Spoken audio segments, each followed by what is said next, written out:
Hello everyone, Treecks here and welcome back to Driver. Last time we got started on the Undercover mode in Los Angeles, the first unlockable city and the third city in general. When the last episode ended, we finished off by completing the first split pathway until the pathways meet up again, so now we're at the second one. You have 2 new messages. Second message. We got ourselves a possibility downtown. Should be smooth. Our boy Lucky's gonna be with us. Okay. That's not really telling what we need to do. So let's go into the mission itself. Apparently something downtown and a guy named Lucky is involved. That's all we know. And it is a possibility apparently. The mission itself is going to tell us what we need to do. Lucky to the docks. I'm pretty sure because of the C and not the CK. I'm not going to take him to a harbor, but to an actual doctor. Yeah, to downtown apparently. At least that part of the mission briefing. As brief as it was. The brief briefing. Oh my god. I've got another word pun. God help me. Get out of my way. I'm busy creating word puns here. I don't need other traffic driving in the way this time around. Time is strict though, less than a minute. So I can't really permit myself to hit too many cars. I always really like hitting these traffic cones here in Los Angeles. There's a lot of straightaways here in Los Angeles and a lot of them actually have all these traffic cones and pylons and whatever they're called. At least there's a lot of stuff in the middle of the road that I can ram without being hindered by them. I always really like doing that here in Los Angeles. Something to make the large straightaways be a little bit more tolerable here. Okay, but we're almost there. 10 seconds remaining.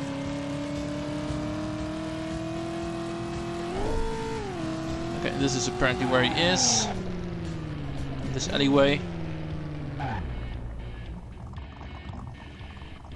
Oh, there's a lot of guys here. I thought we were only picking up a guy called Lucky. Unless there's 3 Luckies. Okay, where do we need to go? All the way there. Really? Okay, at least the timing is a little bit more... I can't really say the timing is a lot more strict or a lot more lenient because we also have a bigger distance to cover, so never mind that remark. Give me a couple of traffic cones. I'm satisfied no matter what after that. Okay, there's a lot of straightaways we need to work with, so let's go get ourselves a couple of more things to do. Like riding over these pylons. Oh, there's a cop here. Didn't even see him. I was so focused on hitting these things that I did not check my mini-map. But of course, police, also still a thing here.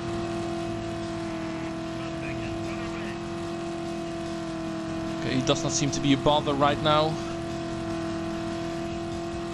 As long as my felony stays low, he should be the only one. Because the chance of a second one spawning is not very big if you don't have a lot of felony.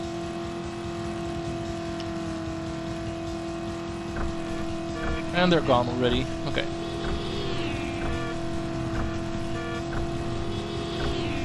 I love how the oncoming traffic always sounds their horn in this game.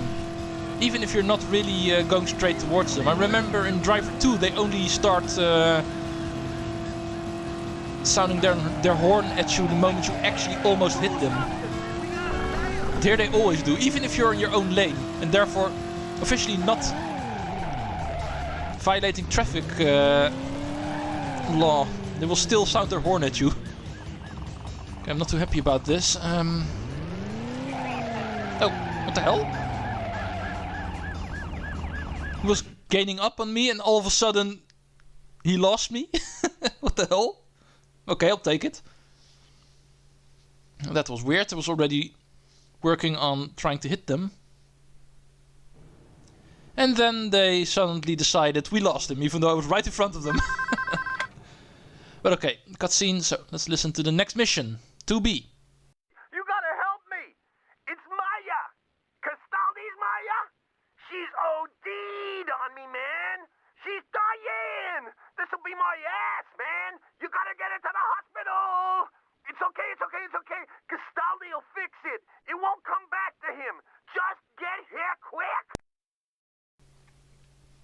That sounded like a guy in panic. Apparently someone called Maya is bleeding to death and we need to work fast in order to keep her alive. Maya. What do we want to do here? Can't really say I remember this mission. But I can guess what I need to do here. First we need to get to Maya, who's up there.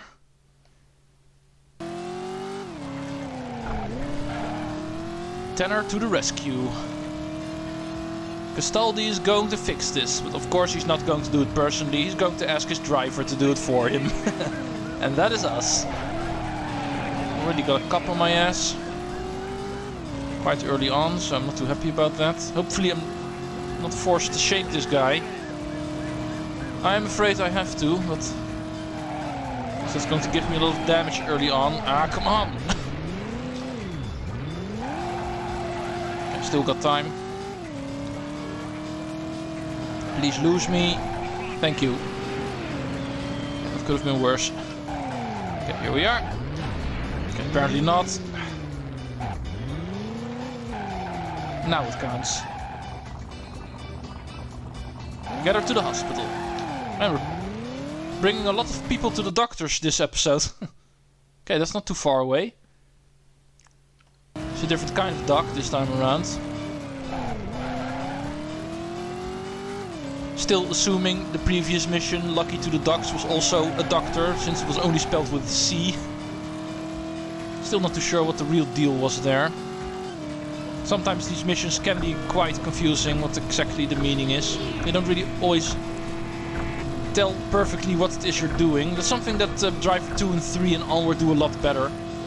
In this game, it sometimes can still be a little bit fake. Missions are kind of fake in some instances in this game, I feel. In Driver 2 and onwards, they really start working on the story a lot better.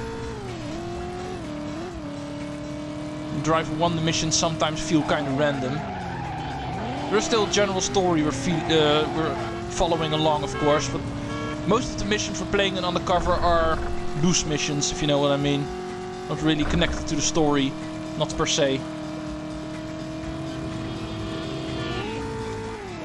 And this one and the previous one really feel like those kind of missions. Okay, once again, timing is not all that wide in this mission. You really feel you start noticing the timing becomes a lot more strict in these later cities. Because in the first two cities I had no trouble reaching the time limits in none of the missions, and this is the second one already where I'm below 10 seconds at the end. So, definitely true. Timing becomes more challenging the further you get. And trust me, in New York it's even worse. But first, cutscene.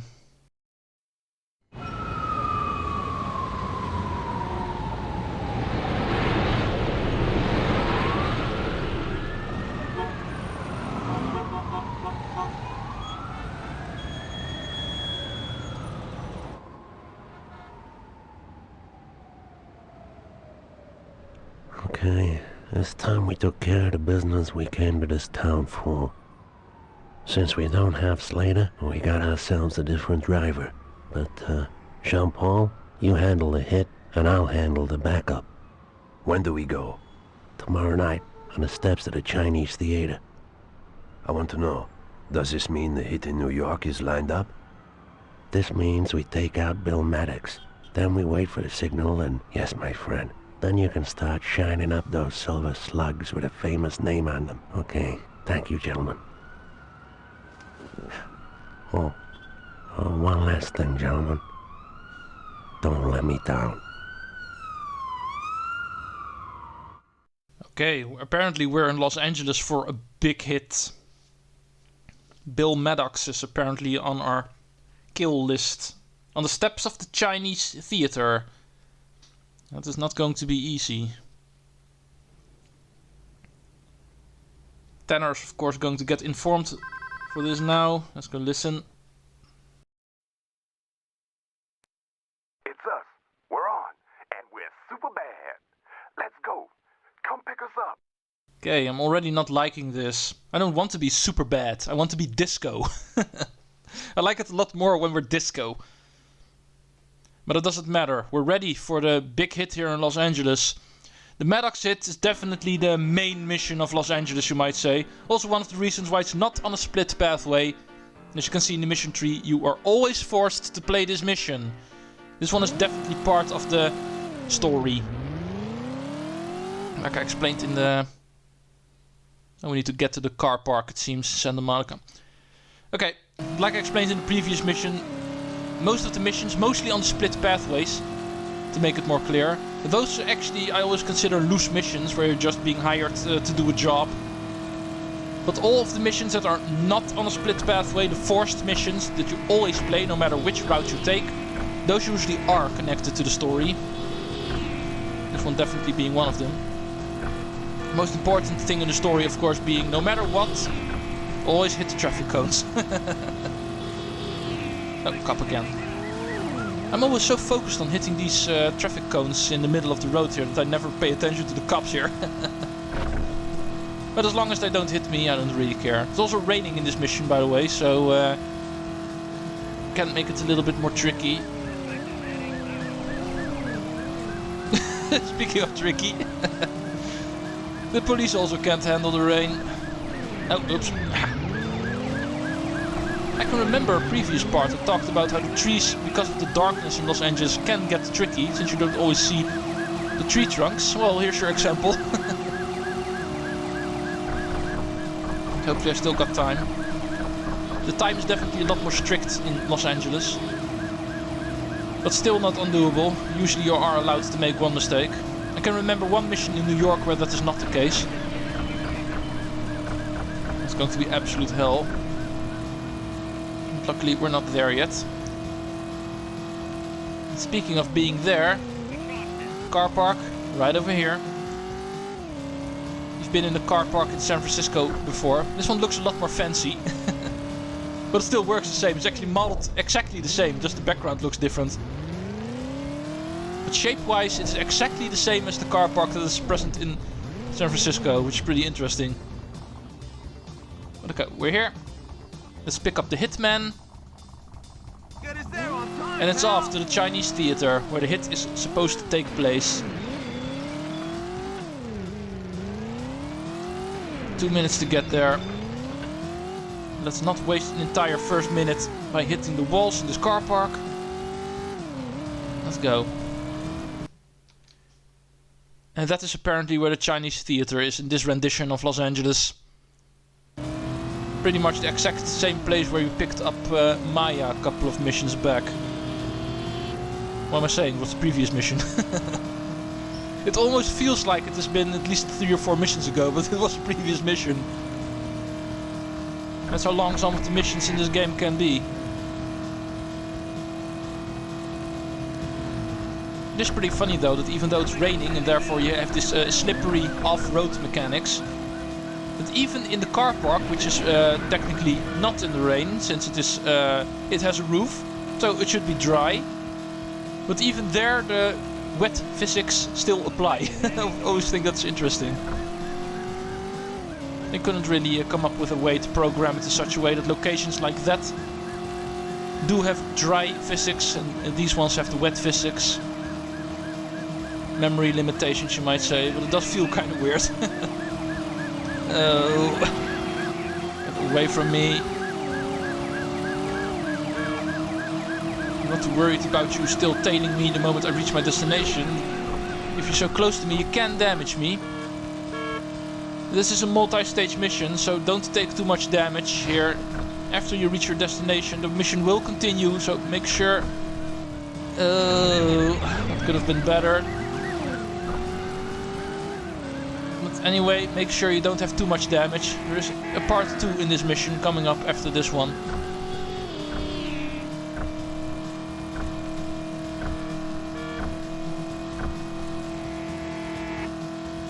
Okay, time-wise I should be good.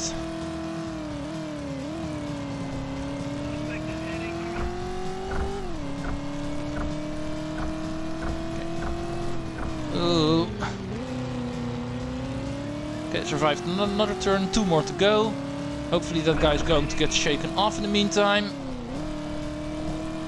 There's another one coming. Dang it. Dang it. Okay, the police lost me. They do that automatically in this mission. As you can see, they were still here, but they're no longer chasing me. So you don't have to shake them, luckily. Because I can't permit myself to take damage from them. Okay, part 1 complete. Let's do this hit.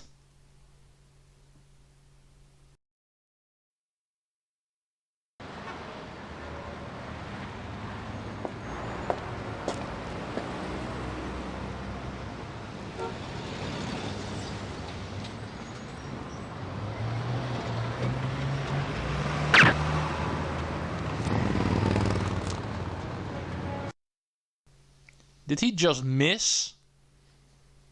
Cutscene is kinda unclear, but it's implied that he actually missed the shot here. Which is weird. Let's just get out of here, because that's our next goal. It's the cops, even though there are no cops chasing us. Okay, that's where we need to flee to.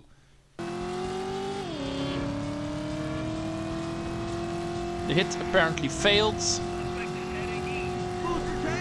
Now we need to make sure we don't get caught.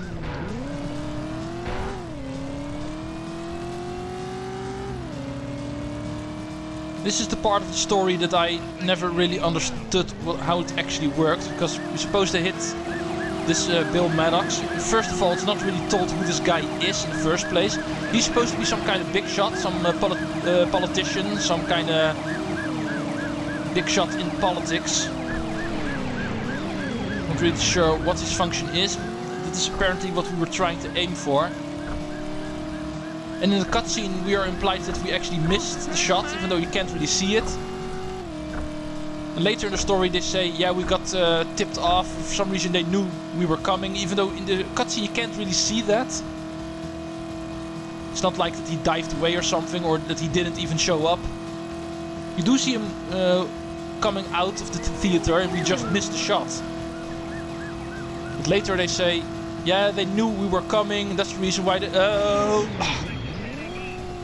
I'm telling a story here, how dare you? Okay, I'm still alive, hopefully I'll stay that way. With these cops chasing me now, I don't really feel confident. But anyway, I do always feel this is kinda unclear what exactly is happening here story-wise, and that's actually what I mean with how the story in this game can be somewhat fake still. In Driver 2 they do that a lot better, luckily, but here in the first Driver game they sometimes miss the point a little bit when it comes to what exactly we're doing here. It's kind of a downside to this first game. They do set it right in later missions, and in New York I feel. There it's not so much a problem. Here in Los Angeles I always feel the story mode is kinda unclear. And speaking of unclear, I'm not too sure if I'm going to lose these guys in time. Of course, this is also going to be a lose the tail end. And I don't have enough damage in order to knock them out myself, so these guys need to get shaken off on their own. Since we're dealing with high-level cops this time around, they're not going to be that easy to shake. Okay, at this location here, I feel the best way is to just go around in circles.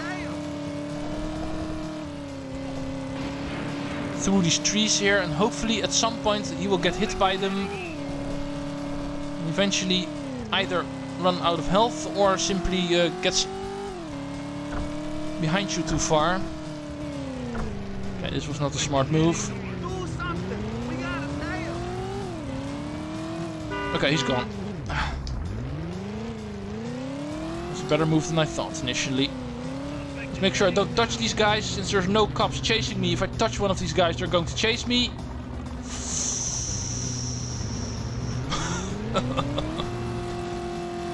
Okay, this should be fine. There's no traffic in this area, so no new cops can spawn on these roads. Let's make sure we're far away from the roadblocks so they stop chasing us officially. There we go. Let's get into this warehouse over here. That's where we need to stop this mission. Mission done. First try even. Okay, this was not an easy mission, as you can see.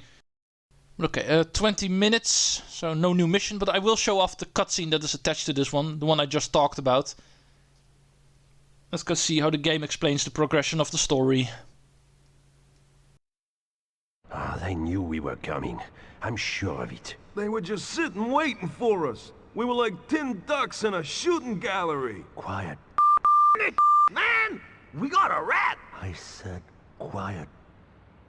Yeah, you're straight, we got a red. You think it's the driver? I don't remember asking you a thing. We got a rat for sure. You drove well tonight, Tanner.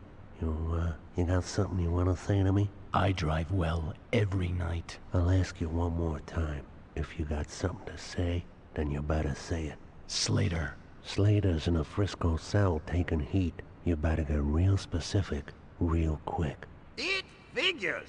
Slater knew all about this, and so he sings a song to the police and saves himself some circuits on the exercise yard. No way. Slater? That don't lay right. You would never do that, right? The question is simple. Do you trust Slater, or do you trust Tanner? This changes nothing. We finish up here, and we move on to New York, and wait for the signal. Okay. Luckily they suspect Slater a little bit more than Tanner. They still have no idea we're the cop here. Obviously we're the ones who tipped off the hit in order to prevent it. But apparently an even bigger hit in New York is planned. But that we will see next time. We still have to finish up Los Angeles. It is the shortest city when it comes to undercover missions, but it is not just 3 missions. There's a little bit more to come that we will cover next time, and then it's off to New York, where the real big hit apparently is going to take place. See you next time, and Treecks out. Thanks for watching.